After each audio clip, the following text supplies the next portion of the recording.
न पाया है वो। मैं भी आया, भूख समझा, मैं सामान लेकर आया हूँ। हम लोग को इस बात की खबर नहीं थी कि भूखे ने मुंह पर पट्टी बांध रखी है।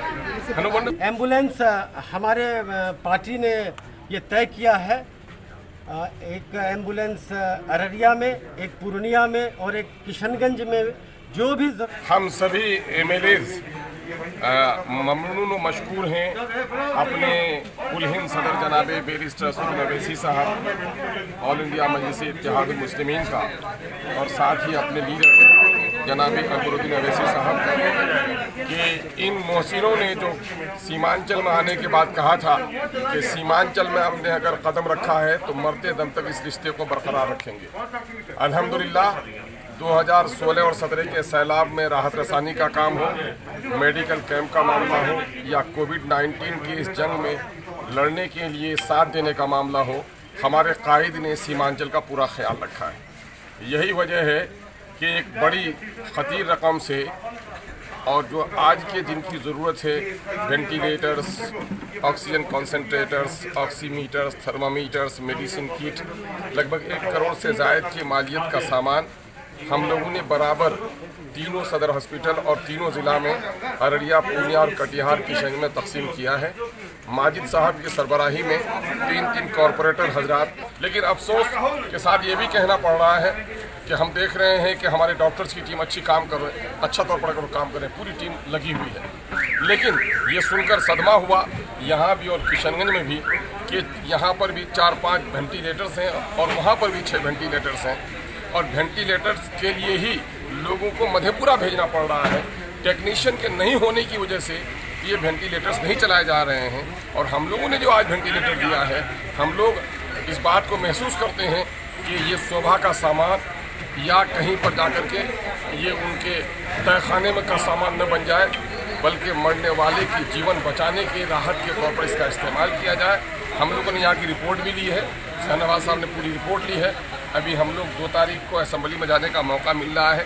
हम लोग स्पेशली हम लोग 5 जिम्मेदार जो हैं MIM के, हम लोग वज़ीर सेहत से मिलेंगे और इस बात की गुजारिश करेंगे कि वेंटिलेटर्स की तादाद बढ़ाई जाए और ऑक्सीजन सिलेंडर्स की इतनी तादाद कम है उसमें इजाफा किया जाए। और जो लोग हम आइसोलेशन में हैं, डॉक्टरों की एक मोबाइल टीम हो जो घरों पर जाकर राहत रसानी का काम करे, और जितने भी कोविड केयर सेंटर्स हैं और इनके कोरोना केयर सेंटर्स हैं, डेडिकेटेड हॉस्पिटल्स हैं, उनको और एम्पावर किया जाए। इस बात की हम लोगों की कोशिश है। इस जंग में सब लोग आके मिल के लड़िए, हिफ्ज़ान सेहत के उसूल बताए जाएँ, कोरोना से तहफ़्फ़ुज़ की बातें बताई जाएँ, और जिससे जो कुछ बन पड़े कोशिश करनी चाहिए। इस बात का पैगाम, इस बात को हम लोग आपके ज़रिए से पूरी कौम तक, तमाम तर हिंदू, मुस्लिम, सिख, ईसाई भारतवासियों तक पहुंचाना चाहते हैं। ये रोटी थी, खाना पाया है वो। मैं भी आया, भूख समझा, मैं सामान लेकर आया हूँ। हम लोग को इस बात की खबर नहीं थी कि भूखे ने मुंह पर पट्टी बांध रखी है, वरना रोटी नहीं लाते, फिर उनके लिए सलाइन का इंतजाम करते हैं। अगर ये खबर हम लोगों को होती कि नहीं चला पा रहे हैं तो हम ऑक्सीजन सिलेंडर्स खरीद के लाते। हम लोग तो ये समझ रहे थे कि आज के कोरोना में जो लोग भी परेशान होते हैं, वेंटिलेटर की खातिर ही उनको मधेपुरा पहुंचाया जा रहा है। तो हम लोगों ने कहा कि तमाम तर सदर हॉस्पिटल्स में हम लोग एक वेंटिलेटर उपाय कर देते हैं ताकि हमारे लोगों को परेशानी में कमी आए। हम उम्मीद करते हैं कि ये खबर पहुँच रही होगी, आप पहुँचा रहे होंगे, और तमाम तर साल भर से तब तैयारी करनी चाहिए थी। और अब तक हमारे हॉस्पिटल्स में क्यों नहीं वेंटिलेटर के लिए टेक्नीशियन आए, क्यों नहीं आए, एक बड़ा सवाल है। हम कह रहे हैं कि कोरोना से पहले, लॉकडाउन से पहले हेल्थ मिनिस्टर ने और वज़ीर आला ने भी ये बात की यकीन दहानी की थी कि कोरोना के जंग से लड़ने के लिए हम बिल्कुल तैयार हैं। वो तैयारी कहाँ है? वो तैयारी दिखनी चाहिए। अल्फाज से, तुरबंदियों से देश नहीं चलेगा। और ये क्षेत्र गरीब है, यहाँ पर वैसे भी प्राइवेट क्लिनिक्स कम हैं, गरीब लोग हैं, कम्युनिकेशन का मामला है। अभी सैलाब, आप 1 महीने 15 दिन के बाद आप देखेंगे कि बहुत सारी जगहों से आना जाना, मुख्यालय से और मुख्य सड़कों से उनका रिश्ता टूट जाएगा। तो यहाँ पर ब्लॉक लेवल पर हमारे हॉस्पिटल्स को एम्पावर करना चाहिए। ये काम अब तक नहीं हो सका है। तो ये तो हम लोग समझ रहे हैं मदद करने के लिए आए, लेकिन हम लोग समझ रहे हैं कि सामान तो देकर हम लोगों ने मदद किया ही है। अभी हम लोग हेल्थ मिनिस्टर से मिलकर अपने हॉस्पिटल की जो कमी है उसके लिए भी अवामी मदद के लिए हम लोग कदम उठाएंगे।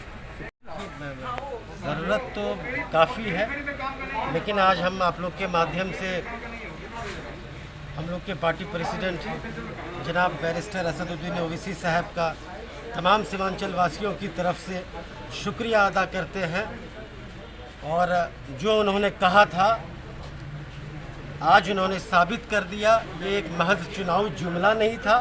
आप देखे होंगे जब पिछले बार हमारी पार्टी यहाँ चुनाव लड़ी थी तब भी वादा किया था, और 2017 में जो है ओवैसी साहब की मेडिकल टीम बार में आई थी, और आज कोविड काल में उन्होंने चाहे वो ऑक्सीजन वेंटिलेटर के ज़रिया हो, चाहे ऑक्सीजन कंसंट्रेटर के ज़रिया हो, मेडिसिन के ज़रिया हो, ऑक्सीमीटर के ज़रिया हो, जो हम लोग के लिए मदद के लिए हाथ बढ़ाया है वो काबिल तारीफ़ है। फिर से एक बार हम तमाम सीमांचलवासी उनका दिल से शुक्रिया अदा करते हैं। क्या एम्बुलेंस की बात हो रही थी? एम्बुलेंस हमारे पार्टी ने ये तय किया है, एक एम्बुलेंस अररिया में, एक पूर्णिया में और एक किशनगंज में, जो भी ज़रूरतमंदों को ज़रूरत होगी। एक तीन नंबर हम 3 जिला के लिए हेल्पलाइन इशू करेंगे, जिनको भी ज़रूरत होगी हम वहाँ एम्बुलेंस पहुँचवाएंगे ताकि वो सही समय पे हॉस्पिटल पहुँच सके, उनका इलाज सही समय हो सके।